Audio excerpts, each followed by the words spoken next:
500 দিলে দিতে পারো।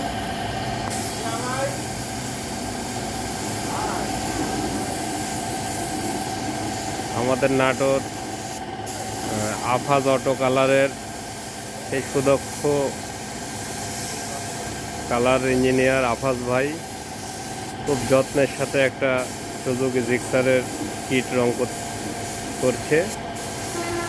আপনাদের বাইক, প্রাইভেট, হাইয়েস্ট গাড়ি আমাদের এই নির্ভরযোগ্য প্রতিষ্ঠান আফাজ অটো কালারে আপনারা কাজ করাতে পারেন। আশা করি কাজের গুণগত মান নিয়ে আপনাদের কোনো প্রশ্ন থাকবে না। খুব খুব ভালো কাজ করে আফাজ ভাই, নাটোরের একমাত্র সিনিয়র মিস্ত্রি।